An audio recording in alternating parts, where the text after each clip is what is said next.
the mic, talking day and spilling life, from trending memes to wildest dreams. Girl, did you hear that crazy thing? Girl, did you hear what's going down? We're lighting up this whole damn town. Strange and trending every week. Bestie vibes that'll never peak. And then all of a sudden something pushed him onto the bed. Correct. And that he then sees an image of what he described as the devil of Halloween, like a devil costume, like for Halloween. So I imagine And like a red devil mask with face, black with, like, eyes. the goatee, Yeah. and like the red horns, and everybody's like general description Of the depiction devil. Yeah. of the devil. Right. I mean, maybe it's just more of like a, you know how it's like you knock before entering. Maybe it's just Right. like the first blessing is just like knocking on the door, letting the demons know that we're gonna come in and like take Right. them out, sort of thing. I don't know. This is all speculative. I've learned way too much about demonology over the last few weeks. Trust Right. me, I am educated. You are, as a skeptic. Yeah. It even gets to the point to where, like, during one of these episodes, before they call on the exorcism, his dad steps out of the room and is like, you need to knock this off. And, like, sit down and shut up. And, Yeah. like, slaps the kid. And all the devil sat down and the devil shut up. Like, there was no further The devil argument. didn't talk back at that point. There was no further argument No. from the devil. There at was that no point. grumbling and moaning. During the exorcism, Arne starts yelling out. Come take me on! I got Leave the kid alone! Yeah, like he starts provoking the devil. Yeah, and he says he's basically saying to take him instead. Yeah. And during that, Lorraine is like, No! What did you say that for? Don't do that! That's bad, bud!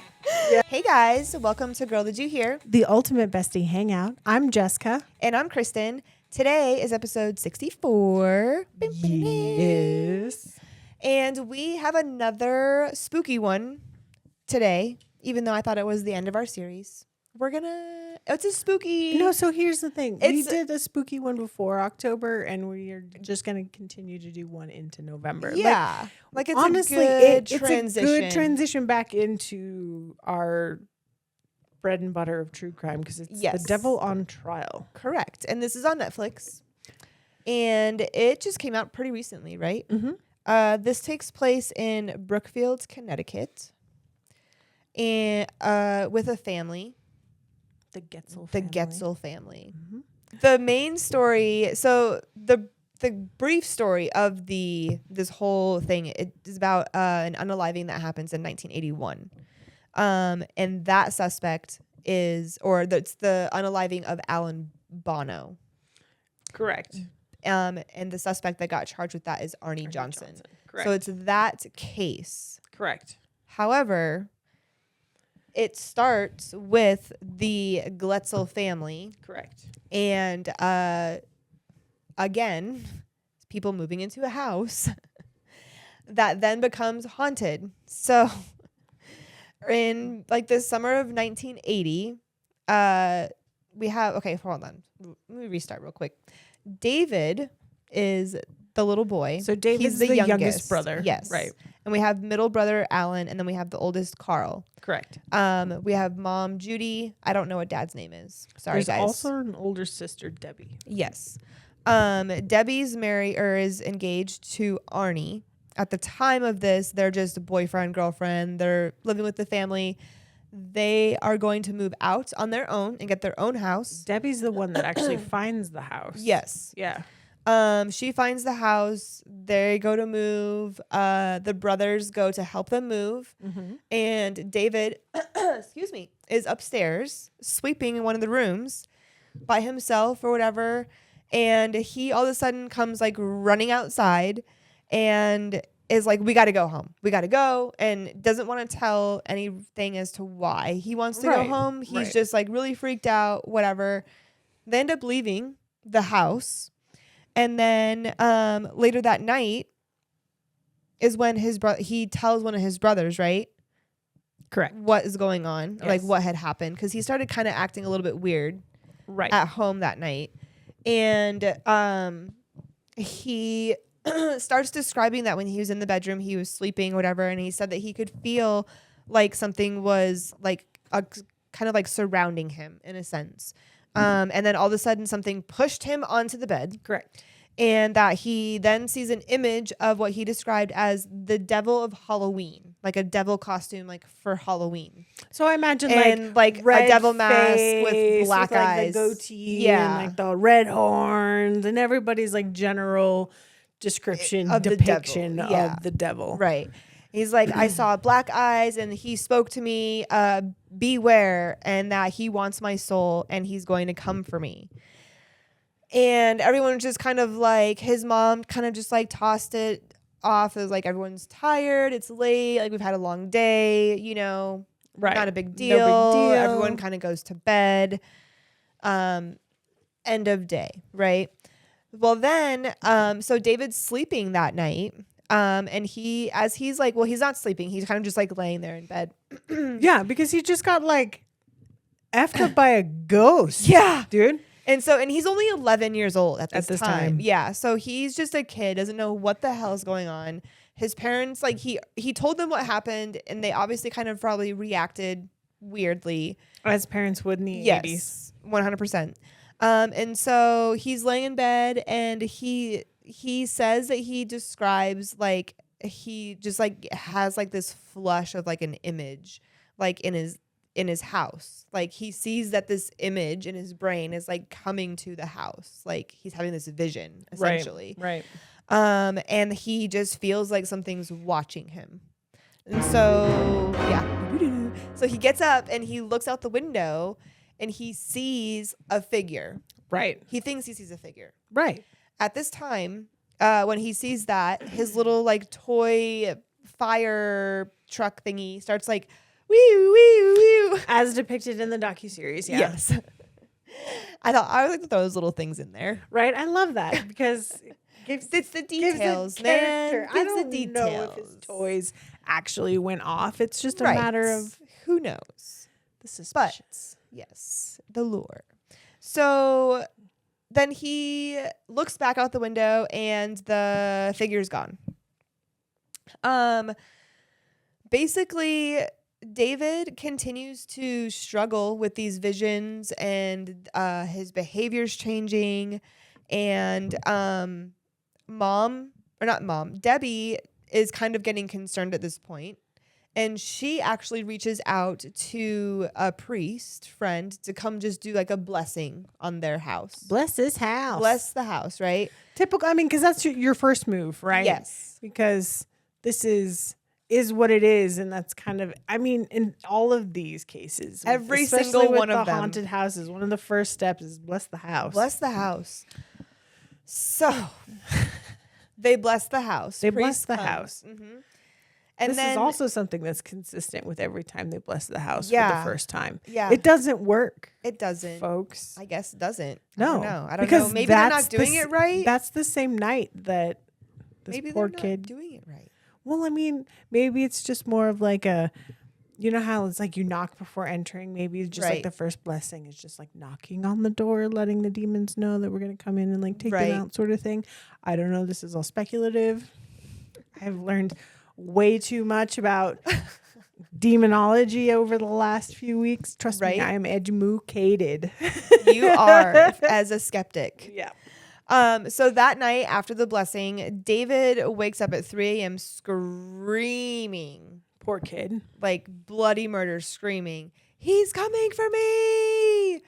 And his mom and everyone like runs in, and they're all kind of in the room, and then the house just starts like shaking and rumbling. And this is another like similar depiction of people who say like it sounds like something's crashing into the house and Yes. the house is rumbling and Yes. like the house gets possessed. Yes.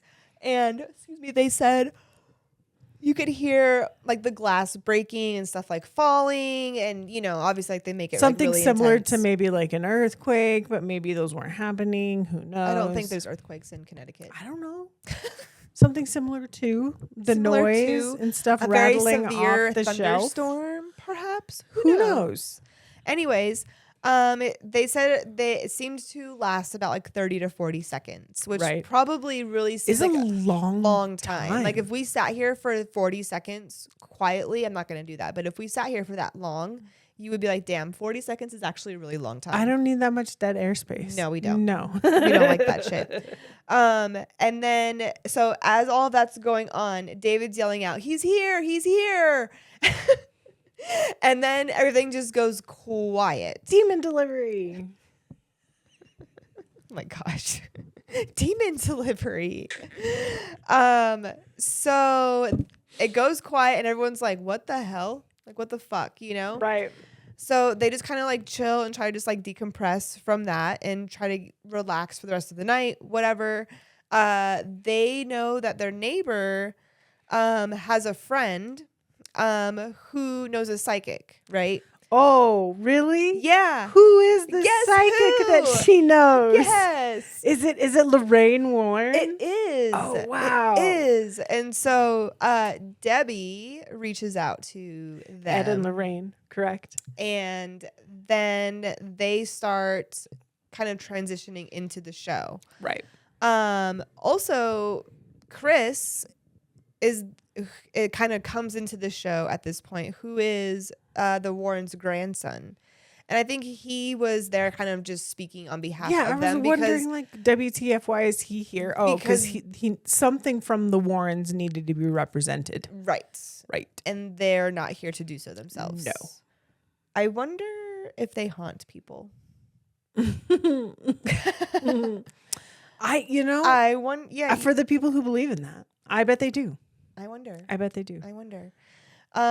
So Chris kind of comes in and just kind of like helps transition the Warrens into the docuseries and kind of gives their history a little bit. So if anybody doesn't know who the Warrens are, they actually became super famous and well known really from the Amityville house. Correct. Which we've learned from previous episodes that we did, that story was kind of shisty in some ways and maybe not fully truthful, and the Warrens may have like fluffed up some stuff to make things sound a little bit more exaggerated than they actually were. Weird. You know what I mean? Do you think that'll happen in this one? Well, it seems that there's a little bit of a theme with that. There's a touch of skepticism that one of the brothers has as this evolves. Yes. So Debbie calls the Warrens. They come over. They bring a doctor with them for whatever reason. Medically, the doctor says he's good to go. Right. The kid is healthy. Yeah, kid is healthy, whatever. Ed then kind of like they sit down and they're kind of like talking to the kid and the mom, or is it the mom or Debbie that's involved in this the more so? I feel like Debbie is more.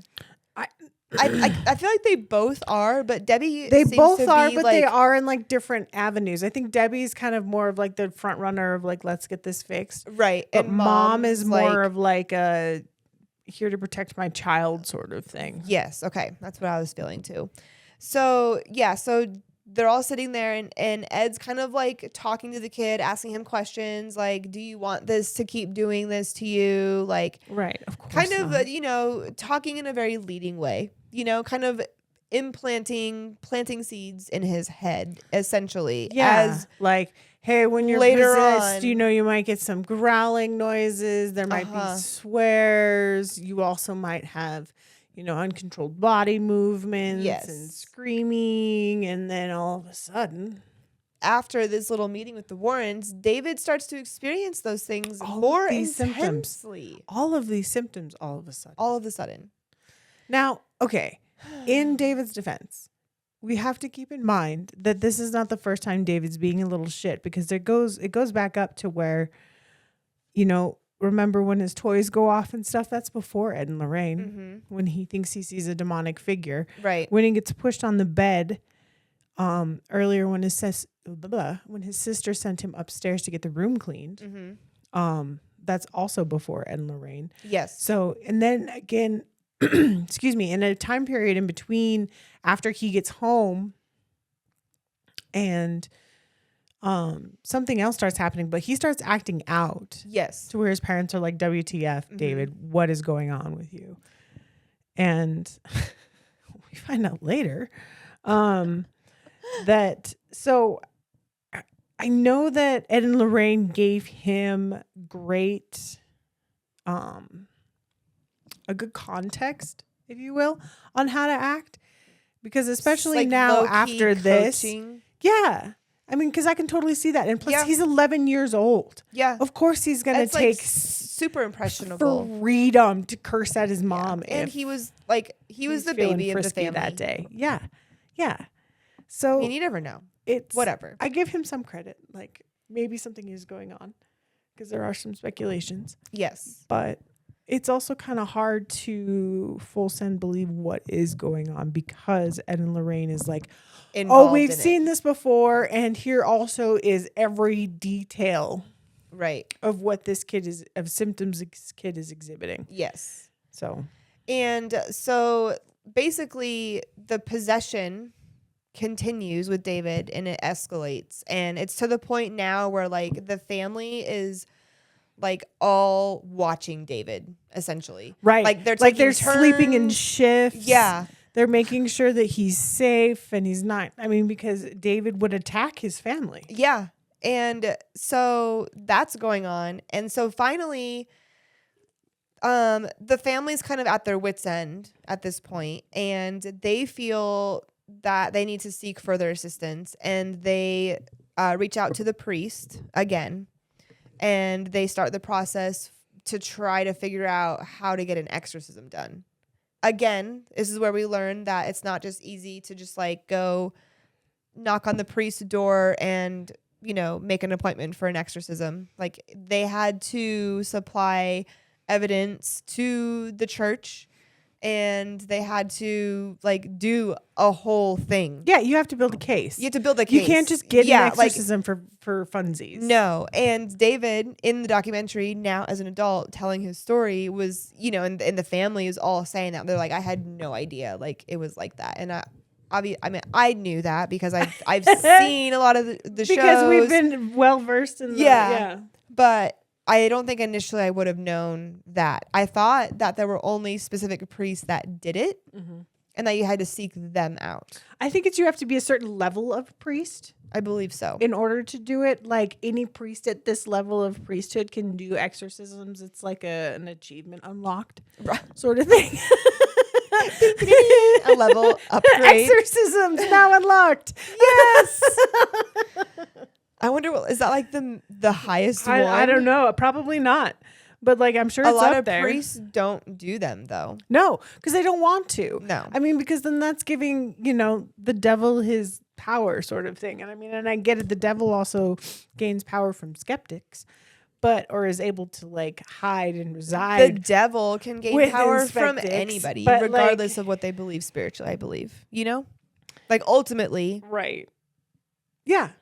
Ultimately. So basically they send off all of this evidence to the church of like David acting just as Ed and Lorraine said he would. Yes. And it even gets to the point to where like during one of these episodes before they call on the exorcism, his dad steps out of the room and is like, you need to knock this off and like sit down and shut up and like slaps the kid and all the devil sat down and the devil shut up.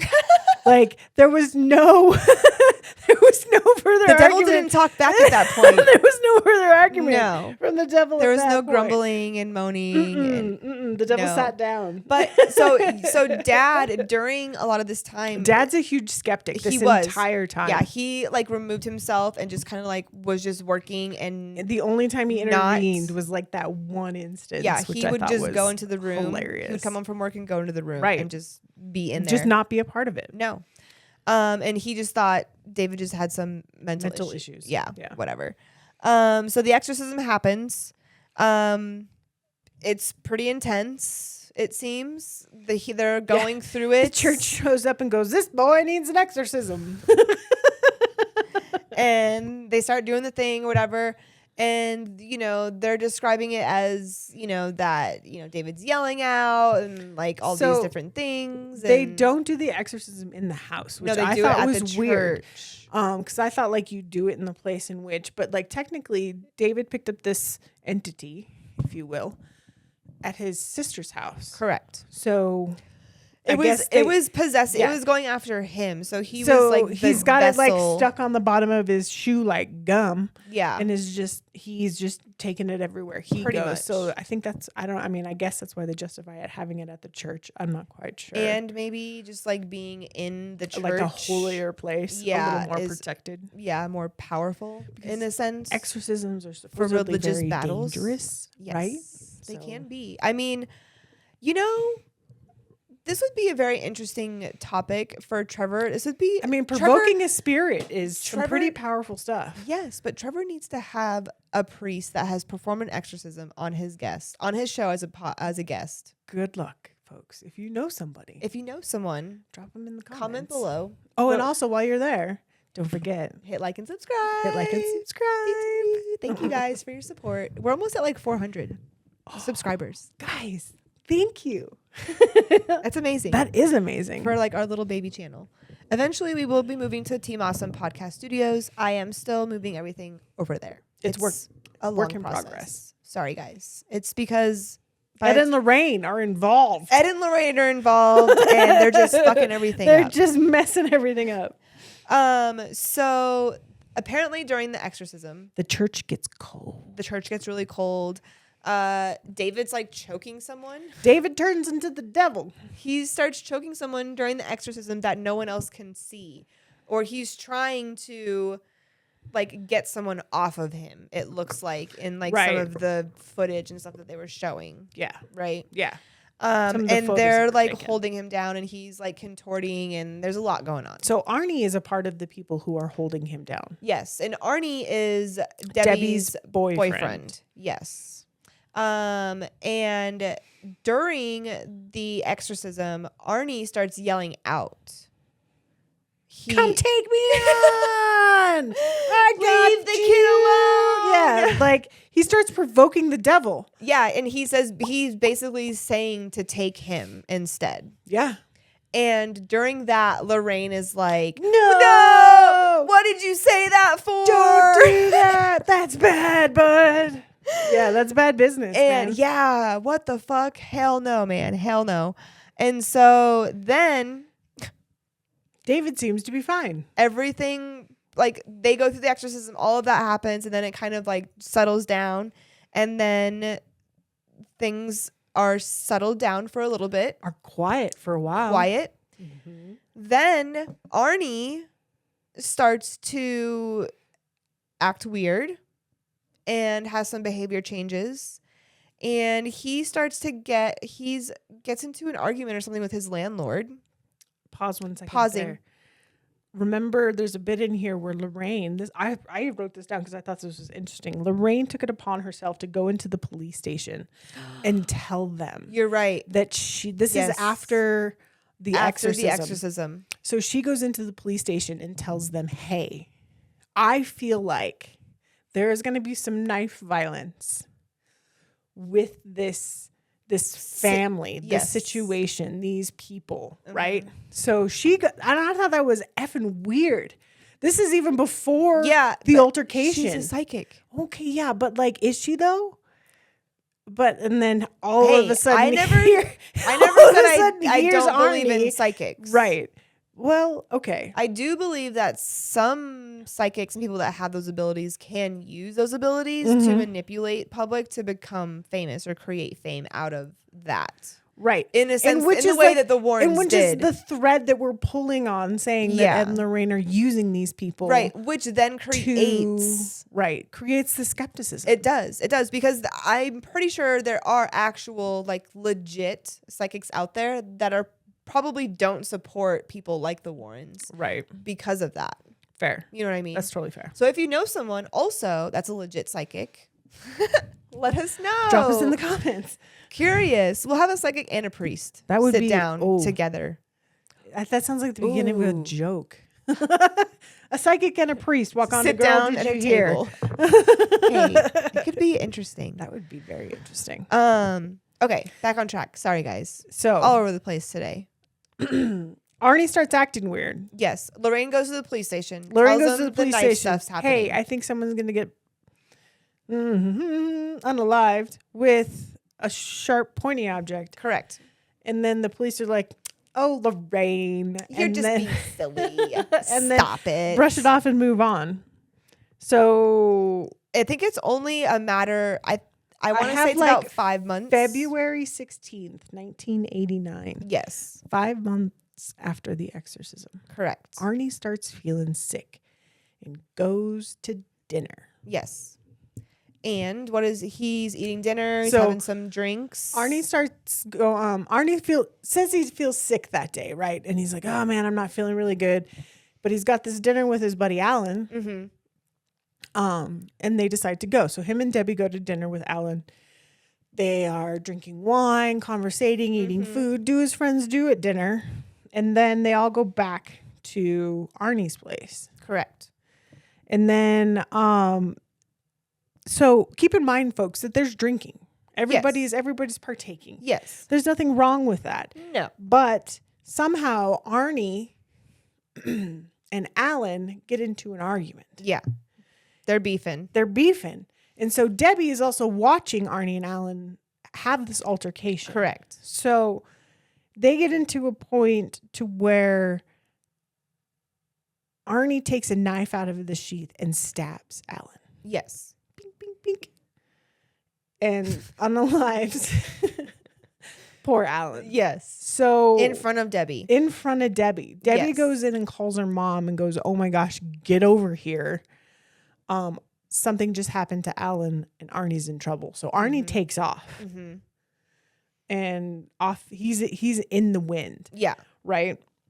He's out. So their family comes over.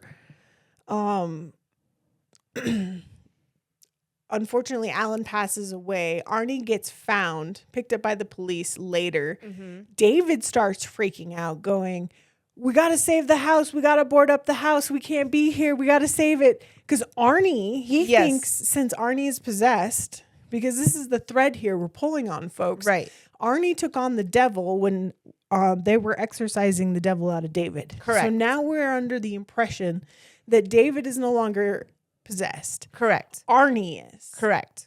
This is the reason The why possession has jumped. the devil's on. It's transferred. Yes. Transference. This is the reason why the devil's on trial, is because Arnie claims that he was under possession. Mm-hmm. He blacks out, does not remember anything. Correct. Wakes up at the police station and goes, "Why am I here?" And then the cops go, "Dude, you just unalived your best friend." And he's like, "Oh, What? no way. No, I didn't. I was possessed. I didn't do that. I was possessed." So Arnie pleads innocent Yes. and that he was possessed. And then Correct. we're trying to figure out who in the French toast is going to take on This this type of case. Yeah. Because keep in mind, David and Alan and Carl and Debbie and the whole Glatzel family is now okay. Yeah. They're not being They're tormented chill. anymore. David's not being a little shit, and he's not like Having visions. throwing or- tantrums yeah. and cursing at his mom. None of that's happening anymore. No. So Martin, I cannot pronounce his last name correctly. The attorney. Yeah. his Yeah, attorney, it's a tricky one. Martin. his defense attorney.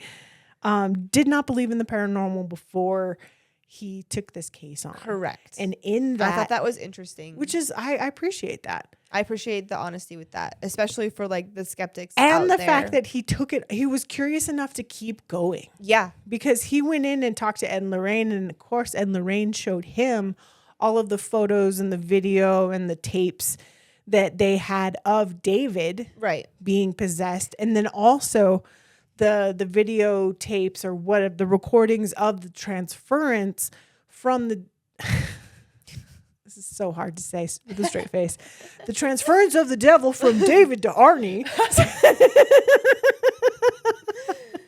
Jumping bodies. You know what I mean? So like he bites in and he goes, yeah. And you know what? Honestly, there was no one else out here who's going to take this case on. So I'm going to do that for us. Yeah. And so they were going to, their defense was going to be that he was possessed by the devil. And they were going even to got like use, backing by the church. Yes. He was going to subpoena the priest from the church who came to perform the exorcisms. Right. And like they had all this evidence or whatever that they were going to use. And then the judge was like, you ain't using that shit. Sorry, buddy. Sorry, friend.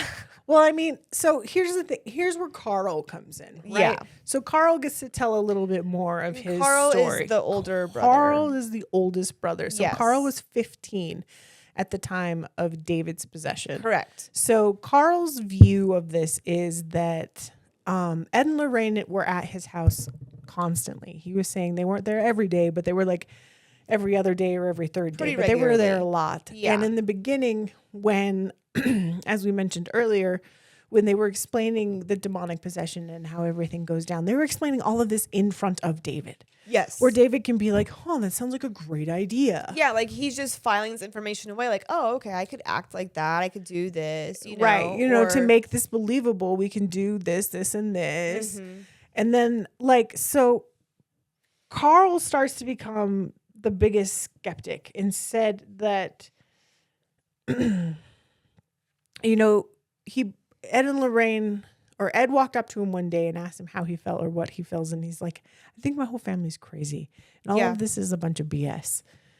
And then Ed's like, oh, and then like brushes off the whole thing and then just keeps on keeping on. Right.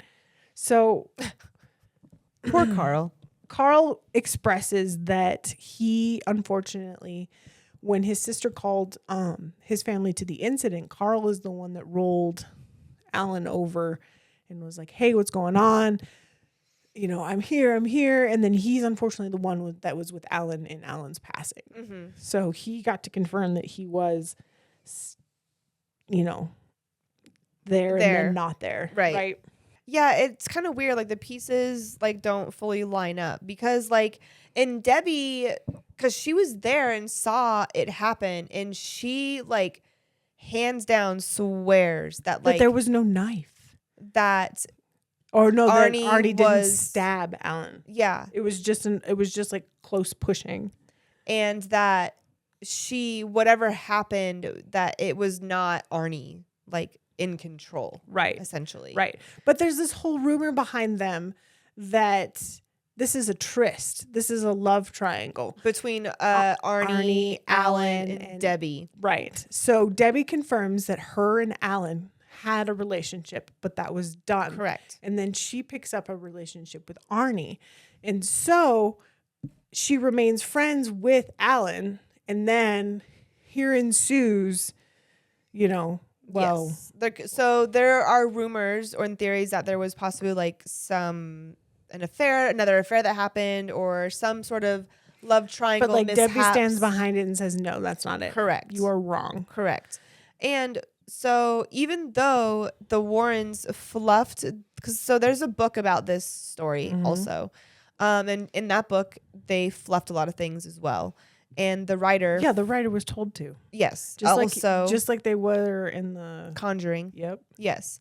So that's very interesting also. That another that comparison part repeats itself. like specifically. Yes. And yeah, like the guy didn't say that the stories didn't match. He just said it wasn't very scary. And they needed to like zhuzh it up so that it was more scary. Exactly. And so that's just like a random tidbit of information. Just another like kind of shitty thing about the Warrens, honestly. This, I think, was the most negative light that the Warrens have been cast in all the documentaries we've seen. Because, okay, it gets into the book came out, or the book was being published, or it was coming out, or whatever. While he was on trial, right? Yes, while Arnie's going through trial. And they got paid out. The Warrens got paid out a lot of money when that book came out. And the family was supposed to get like a bunch of money also. Right. And they got like maybe $4,000. Right. The parents did. And the Warrens got like 80 grand. And I'm like, that's really shitty for the Warrens to like market themselves in a way that they're helping people, Right. but then to also they don't like do this create for this profit. fame, Right. and then they're writing all these books and helping create all these movies, and they're getting cuts and pieces from that shit, Yeah. and then they're not paying anything back to these families. That's really shitty, actually. Regardless of what their like impact is on the paranormal world, and if they actually truly did help people with their paranormal issues, I don't know, but like on like the business like side of things, that's like shitty. Yeah, super shitty. Yeah, not cool, Warrens. I mean, the trial goes down in October 28th of 1981. So the And judge they were wiped the all evidence out. They were all thinking that they're going to get the chance to submit all this evidence. Like Mm-hmm. cardinals show up, they walk in with their box of tapes and pictures of David being over the Everything. top. And then I love this. I wrote this down. And the judge rules that demonic possession is not an accusable defense and is not a science or an admissible in this case. Yes. And poor Arne gets slapped with 10 to 20 years. Pretty much, yeah, because he doesn't have a choice really at that point. So he basically eventually pleaded self-defense. Yeah. And took a manslaughter charge and then got the 10 to 12. I thought this note was I funny. think he got how, out in like all less of than the 10 church though. guys got up at once and then left.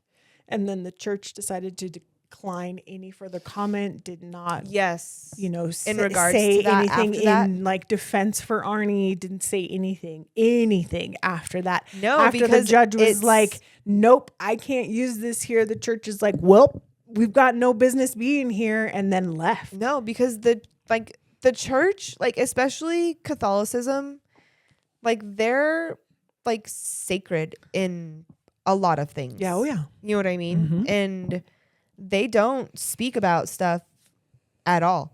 Right. Like they are very secretive, so unless they are told by God or subpoenaed by the court, they don't speak. You know what I mean? Right. Yeah. And- well, I mean, because they don't need to. Because why would they No. admit to stuff like this? Yeah. I mean, why would they even begin to divulge a little But, bit like- of evidence? Why would they dip their toe in that pool and confirm but that this case would be that's what this is? okay, if you're the priest that performed or was there during the exorcism, Mm-hmm. and you're seeing this guy who is the adult is now possessed by the devil, right? And Like you saw that the kid, what he was going through, Mm-hmm. right? The show that he put on. Okay, you saw it, whatever. However you want to look at it. Sorry. However you want to look at it. So he So saw if what you the were kid there, went yeah, through. like why wouldn't he take the opportunity to be like, yes, like why wouldn't he stand up and say, yes, I saw that and it 100% did happen, and you know what I mean? Like why wouldn't they? Because if he doesn't want to get proven wrong. So if he doesn't have to speak, he's not going to. Right. And I guess there's no way to really prove. No, they had photos and videos and documentation from the Of Warrens. what? David acting funny? Yeah. Okay. Okay. I mean, that was their this that was their well-rehearsed evidence. 11-year-old that didn't, was like looking for attention and all the right but like places to and them, things. to the defense people, that was their evidence. You know what I mean? Right. So, I don't know. Anyways, Arne goes to jail. Goes to Arne jail. also gets married to Debbie while in jail, He does. which I think is super sweet. yes, He gets released from jail in 1986 and claims that he was not possessed when he's released from jail. But Yeah, and he then- doesn't confirm whether or not he was possessed when he unalived his friend, unfortunately. Right. Okay. Yes. So that's pretty much like the rounding out of the Right. ending of the story. For that, like he gets married in jail. He gets released. Mm-hmm. Debbie dies in like 2021. Right. The brothers don't really talk to each No, other the whole anymore. family's blown all over the place. Yeah. And so Carl's upset because he's like, the Warrens took complete advantage of us. Yes. They told us we were going to be millionaires off of this. The mother goes on tour, gets a taste of Hollywood because she starts to tell her story to all these people. Yep. And then the family did make a little bit of money off the but press run, if you will. not in comparison to what the Not in Warrens made. comparison to what the Warrens Or made. what the Warrens made it seem like they were all going to make. You know what I mean? Right. But then Carl drops this bomb of Somonex that the mom has been dosing her family the entire time because, like, okay, I didn't know what Somonex was. In the early 1980s. So Carl is like, yeah, you know, my mom, he thought basically that mom was drugging all of them with Somonex, which is a sleep aid. Yes. Because 80s, 3 wild boys, whatever. She just wants like a calm, quiet household. Yes. Carl also noticed that her plate was always separate from everybody else's. Yes. And then you go up and look up like the symptoms or the side effects of Somonex. And it's like hallucinations, extreme weight gain, you know, moodiness, like, or like irrational temperament and things like that. And you're like, well, dang. You're like, David kind of suffered kind of all of that. I mean, you look at those baby photos and those are some chunky baby photos. And I mean, I have nothing wrong with that. I mean, I'm a chunky baby too. Yeah, but like even now, David is a larger man. Yeah. You know what I mean? Yeah. They all three of them are. Yeah. And so like, and mom wasn't. No. Thin little thing. So that was interesting thing that Carl brought up. Right. Can you imagine? Yeah. No, I can't. No. Because I never suffered that. But like, oh my gosh. That's insane. But so what was weird to me was like, okay, if the devil was possessed in David and the devil possession transferred from David to Arne, what happened after Arne unalived Alan with the devil possession? Where'd the devil go? Where'd the devil go after that? Yeah, that's what I wanted to know. Like, he didn't continue to stay in Arne and obviously not in David because, like, Arne says that he was no longer Did the devil possessed. find another vessel in prison? Did the devil go with Arne to prison? Was he still even possessed during that time? Like, did he jump Did bodies? the devil even leave David? We don't know. These are questions I want to know. This one made me think a little about where's the devil now? Where is he? Hopefully he's in Arne still. I'm just kidding. No, Arne says he's not possessed. No. Where is he? That's crazy, dude. Yeah. I don't know. Yeah, that one was interesting. This is a weird one. It was fun to watch Ed and Lorraine for the last time. Yes. I mean, probably not the last time ever because, you know, they put out some decent content for Hollywood to create movies from. So yeah. And like they're somehow weaved in to these stories. If you had a paranormal activity from 1970 something to 1990, early 2000s even, Ed and Lorraine Warren were your guy. Literally. Like they were the mother and father of the birth of paranormal activity. Yes. So, I mean, who are you going to call? Ghostbusters, of course. And then in this case, the real life Ghostbusters were Ed and Lorraine Warren. Yeah. And, you know, they always say if you're good at something, never do it for free. Right. So I can't fault them for telling a story and changing the names in order to make an extra buck because we all love a good story. We all love to be scared. Yeah, we totally. all love that time of year because of like the that you get when you hear spooky, creepy stuff. Yeah, totally. So, I mean, the part I don't like is taking advantage of the people that are involved in the stories because, okay, if these people are really, truly experiencing these crazy hauntings, okay, and they're going through this torment, you know what I mean? And then Ed and Lorraine are trying to scoop them up and help them, but then they're making a shit ton of money on the side, but aren't being really transparent to the families that they're helping. Is that really helping them? They're not charging the families to do these services. No. So, but they're still making a profit off of their story. After every single one of these stories, the demon or the devil or the doll is gone. And then the 3Ds. Yeah, right. And then the possessions and the hauntings just stop. Yeah, well, because they're all in like Ed and Lorraine's basement. And that museum thing they got. Is that where the devil is then? I'm sure a piece of him or pieces of him are down there. I don't think you can contain the devil in like one vessel. I think the devil has like many branches. He's like a municipal court sort of thing. He's just like got a bunch of little adversaries everywhere doing like little side jobs. Like you got your custodial devils and your like transportation devils. And that's funny. I kind of picture it like Beetlejuice when like they cross over to like the little. Yeah. Same. I kind of picture it like that. That's very smart. That's funny.